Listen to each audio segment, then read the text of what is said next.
గోరువెచ్చగా ఉంటుంది స్వామివారి స్వరూపం అంతా.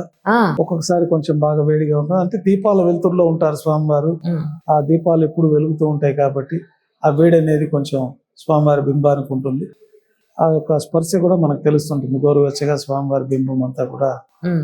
అదే వెచ్చగానే ఉంటుంది. అద్భుతం. కానీ కొండపైన మిట్ట మధ్యాహ్నం కూడా మంచి ఎండొచ్చినా గాలిలో మాత్రం విపరీతమైన చలి ఉందండి. ఇప్పుడు ఇంత ఎండొచ్చేసింది, మనకి చలి మాత్రం విపరీతంగా ఉంది. సో ఇదే మనం కొండ కింద చూస్తే ఆ చల్ల గాలి మనకి ఎక్కడా తగలదు. దీనికి ప్రధాన కారణం అంటే ఏం చెప్తారు? ముఖ్యంగా సముద్ర మట్టానికి ఎత్తులో ఉండడం ఒక కారణం. ఉమ్, తర్వాత పవిత్రమైన వృక్షజాలాలని కూడా తిరుమల క్షేత్రం అంతా కూడా ఆవిర్భవించి ఆక్రమించి ఉంటాయి కాబట్టి ఉమ్. ఆ పవిత్రమైన వృక్షాల నుంచి వచ్చే చల్లటి గాలి కూడా ఇది కారణమై ఉండొచ్చు. మీరు ఎన్నో తరం వారు ఇక్కడ ఇక్కడ నేను పనిచేయడం? సుమారు 45 తరాల నుంచి స్వామివారి సేవలు చేసుకుంటాను. మీకు ప్రత్యక్షంగా ఎప్పుడైనా ఇది కదా స్వామివారు నిజంగా మీకు కనిపించిన సందర్భం అంటే ఏం చెప్తారు? చాలా సందర్భాలు ఉన్నాయి. మనం అది మాటల్లో చెప్పలేని అనుభూతులు. ప్రతి ఒక్క భక్తులకు కూడా స్వామివారి దగ్గర విశేషంగా ఈ విధంగా ఉంటాయి. ప్రత్యేకించి మాకు కూడా స్వామివారి యొక్క దివ్యానుగ్రహాలు, దివ్యమైన అనుభూతులు ఎన్నో ఉంటాయి. మా కోసం ఒకటి ఏదన్నా ప్రేక్షకుల కోసం. అంటే అవి మనము చెప్పలేని సందర్భాలు చాలా ఉంటాయి. ఆ, స్వామివారే మనకి వెన్నంటి ఉండి ఎప్పుడు నడిపిస్తూ ఉండే విధంగా ఏదన్నా కష్టాలు వచ్చినప్పుడు మాకే కాదు, భక్తులు ఎవరికి కష్టాలు వచ్చినా స్వామివారి వెన్నంటి ఉండి నామస్మరణ చేతనే వారికి సకలమైన ముక్తిని ప్రసాదిస్తారనేది ఉమ్, మనకి కలియుగంలో విశేషం. పూర్వయుగాలలో అంతా కృతయుగంలో, ద్వాపరయుగంలో, త్రేతాయుగంలో విశేషమైన యజ్ఞయాగాదులు చేసుకోవడం వల్ల స్వామివారి ప్రసన్నమవుతారు. మరొక యుగంలో తపస్సు ఆచరించడం వల్ల సంవత్సరాల కొద్ది తపస్సు చేస్తే గాని స్వామివారి అనుగ్రహం కలగదు. ఉమ్, ఈ కలియుగంలో మాత్రం ఆ ఋషులందరూ కూడా ఈర్ష్యపడతారు. స్వామివారి దగ్గరికి వెళ్ళి మీరు కలియుగంలో అంత సులువుగా నామస్మరణ చేతనే వారికి అందరికీ ముక్తి ప్రసాదిస్తున్నారు, మా యొక్క యుగాలలో అంతా మేము వేల సంవత్సరాల కొద్ది స్వామివారి యొక్క నామస్మరణతోటి తపస్సు చేస్తే కానీ మాకు అనుగ్రహం కలగదని.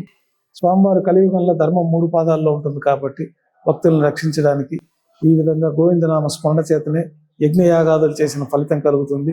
ఆ నామస్మరణ చేతనే స్వామివారి ముక్తిని ప్రసాదిస్తారని చెప్పి మనకి విష్ణు సహస్రనామంలో కూడా ఈ విధమైన విధానాలు, శాస్త్రాల్లో కూడా నారాయణ శబ్దం మాత్రం విముక్త దుఃఖ సుఖినో భవంతి అని చెప్పి ఒక నారాయణ, గోవింద, శ్రీనివాస అనే నామస్మరణ చేతనే సకల దుఃఖాలు పోయి సకలమైన శుభాలు కలుగుతాయని చెప్పి భగవంతుడు ఈ కలియుగంలో ఆవిర్భవించారు. కలియుగ ప్రత్యక్ష దైవం అని అంటారు. సో కలియుగానికి ఉన్న ప్రధానమైన లక్షణాలు అంటే మీరు ఏం చెప్తారండి? కలియుగంలో ధర్మం 3 పాదాల్లో ఉంటుంది. అవినీతి పెరిగిపోతుంది, అక్రమాలు పెరిగిపోతాయి, మనుషుల మధ్య బాంధవ్యాలు తగ్గిపోతాయి. ఇవన్నీ కూడా కలియుగంలో ఉండే లక్షణాలు కాబట్టి ఈ కలియుగంలో కూడా మిగతా యుగాల్లో లాగా అంత శాంతి, సామరస్యము, భక్తిభావము ఇవన్నీ కూడా తక్కువగా ఉంటాయి కాబట్టి భగవంతుడు కలియుగంలో అర్చావతార స్వరూపంగా ఉండి భక్తులను రక్షించడానికి ఈ తిరుమల క్షేత్రంలో పద్మావతి పడినార్థమై భూలోకానికి వచ్చి తిరుమల క్షేత్రంలో శిలాస్వరూపంగా ఆవిర్భవించారని చెప్పి మనకి పురాణాలు చెప్తూ ఉన్నాయి. నైవేద్యాలన్నీ తీసుకొచ్చి స్వామివారి ముందు పెట్టి ఓం ప్రణాయ స్వాహ అపనాయ స్వాహ అని తీసేస్తారా, లేకపోతే అది నోటి వరకు అందించే అవకాశం ఉంటుందా? నేను ఎక్కడో విన్నాను, నోటి వరకు ఇలా అందిస్తారా, తర్వాత మళ్ళీ కొత్త తెల్లటి గుడ్డ మంత్రయుక్తంగా మనం ప్రోక్షణ చేసుకొని తులసి దళాలను నిక్షిప్తం చేసుకొని ఆ మంత్రయుక్తంగా అన్నసూక్తం అంతా ఉంటుంది. అన్నసూక్తాన్ని పఠిస్తుంటూ దాని యొక్క స్పర్శన చేసి ఒక్కొక్క ప్రసాదాన్ని ఆ తులసి దళములో పెట్టుకొని తులసి దళములతోటి స్పర్శ చేసుకోవడం, తర్వాత స్వామివారికి ఆ ప్రసాదాన్ని ముఖ భాగంలో నైవేద్యంగా సమర్పించడం జరుగుతుంది. ఇక్కడ స్వామివారితో పాటు కళ్యాణం తీసుకోవాలని అనుకుంటారో ఆ పూజ కార్యక్రమం అయితే ఉందో ఎన్ని రోజుల ముందు బుక్ చేసుకోవాల్సిన అవసరం ఉంటుందండి? కళ్యాణోత్సవం అవన్నీ కూడా మనకి ఆన్లైన్ లో బుకింగ్ ఎక్కువ ఉంటుంది. అది ఎన్ని రోజుల ముందు అనేది వాళ్ళు అడ్వాన్స్ బుకింగ్ రిలీజ్ చేస్తూ ఉంటారు. ఒక నెల, 1.5 నెల, 2 నెలల ముందుగా ఆ రిలీజ్ చేసినప్పుడు వాళ్ళు ఆన్లైన్ లో బుక్ చేసుకోవడం అనేది దొరుకుతుంది. అది వారికి దొరకడము అనేది ఆ ఆన్లైన్ లో సందర్భాన్ని బట్టి ఉంటుంది. అలాగే ఇప్పుడు మనకి దర్శనాలు ఎన్ని రకాలు ఒక్కసారి అంటే టీటీడీ ఛానల్లో కొంతవరకు వస్తున్నప్పటికీ పూర్తి స్థాయిలో అందట్లేదు అనేది, ఎందుకంటే మీడియా పర్సన్స్ గా మాకే అసలు ఏ దర్శనాలు ఏ టైంకి ఉన్నాయో మాకు అర్థం కాలేదు. సో ప్రస్తుతానికి ఉన్న దర్శనాలు ఏ టైంకి ఎలా ఉంటాయని మాకు ఒకసారి. మూలమూర్తికి ముఖ్యంగా ప్రతిరోజు పూర్తి ఆభరణాలతోటి అలంకరించబడి ఉంటుంది. మనం ఇందాక చెప్పుకున్నట్లు మొదట విశ్వరూప దర్శనం అంటే పుష్పాలంకరణ లేకుండా స్వామివారికి ఆభరణాల్లో మాత్రమే దర్శించుకునే దర్శనం విశ్వరూప దర్శనం. తర్వాత స్వామివారికి పుష్పాలంకరణతో ఆ రోజంతా కూడా పుష్పాలంకరణలో ఆభరణాల్లో స్వామివారిని దర్శించుకుంటాము. గురువారం నాడు ప్రత్యేకంగా స్వామివారికి శుక్రవారం అభిషేకం ఏర్పాట్లు చేసుకోవాలి కాబట్టి ఈ మూలమూర్లకు సమర్పించబడి ఉన్న ఆభరణాలన్నీ కిరీటాలు, తర్వాత కర్ణపత్రాలు, శంకు చక్రాలు, కటిహస్తము, వరదహస్తము, నాగాభరణాలు ఇత్యాది ఆభరణాలన్నీ కూడా సడలింపు చేయడం, అంటే స్వామివారిని అక్కడి నుంచి తీసేయడం జరుగుతుంది. అప్పుడు స్వామివారు దోవతి ఉత్తరయంతో గురువారం పొద్దున్నే దర్శనం ఉంటుంది. ప్రత్యేకంగా ఈ దోవతి ఉత్తరయంతో పాటు ఈ నగాలన్నీ సడలింపు చేసిన తర్వాత స్వామివారి తిరునామాన్ని పూర్తిగా కళ్ళు కప్పబడే విధంగా ఉంటాయి. దాన్ని అర్ధభాగం తొలగించి అటువైపు ఇటువైపున కుడివైపు ఎడం వైపు ఆ నామాన్ని అర్ధభాగం తొలగించిన తర్వాత శ్రీవారి నేత్రములు కనపడుతూ ఉంటుంది. ఆ రోజే స్వామివారి నేత్రాలను మనం దర్శించుకోవచ్చు. ఆ రోజు ప్రత్యేకంగా ఈ నేత్ర దర్శనం అలంకారంలో స్వామివారికి దర్శనం అంటారు. ఈ నేత్ర దర్శనము అట్లాగే స్వామివారి శిలాస్వరూపంలో ఆభరణాలన్నీ కూడా ఏమీ లేకుండా దోవతి ఉత్తరీయంతో నేత్ర దర్శన అలంకారంలో గురువారం నాడు దర్శించుకోవచ్చు. ఆ రోజు సాయంత్రం స్వామివారికి దివ్యమంగళ స్వరూపం అంతా కూడా పూలతోటి అలంకరించబడుతుంది. దాన్ని పూలంగి సేవ అంటారు. పూలతోటే స్వామివారి దేహం అంతా కప్పబడే విధంగా పూలతో అలంకరిస్తారు. అలాగే కిరీటాన్ని కూడా పూలతోటే పైన చుట్టి ఈ కిరీటాన్ని కూడా సమర్పించడం జరుగుతుంది.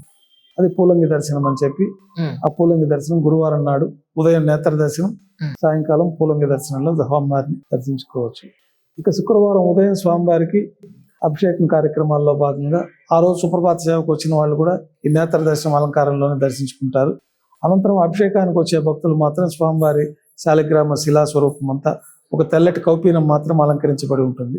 అభిషేకంలో భాగంగా ఆ కౌపీనంలో స్వామివారి సహజ శిలా స్వరూపాన్ని అంతా కూడా కళ్ళారా వీక్షించే అవకాశం ఆ రోజు మాత్రమే కలుగుతుంది. స్వామివారు తిరుమల క్షేత్రంలో అర్చావతార శాలగ్రామ శిలా స్వరూపంగా ఆవిర్భవించినప్పుడు వైకుంఠం నుంచి ఇక్కడికి ఏ విధంగా వచ్చారో పద్మావతి పరిణయార్థం ఆ కిరీటాలు, ఆభరణాలు వీటన్నిటితో పాటే స్వామివారు శిలా స్వరూపం అయిపోయారు. కాబట్టి ఆ కిరీటం కూడా శిల రూపంలోనే ఉంటుంది మనకి. తర్వాత స్వామివారికి భుజములందు నాగాభరణాలు, స్వర్ణ యజ్ఞోపవీతము, చక్కటి దోవతి కట్టుకొని స్వామివారి అత్యంత వైభవంగా శిలా స్వరూపంగా మారిపోయారు.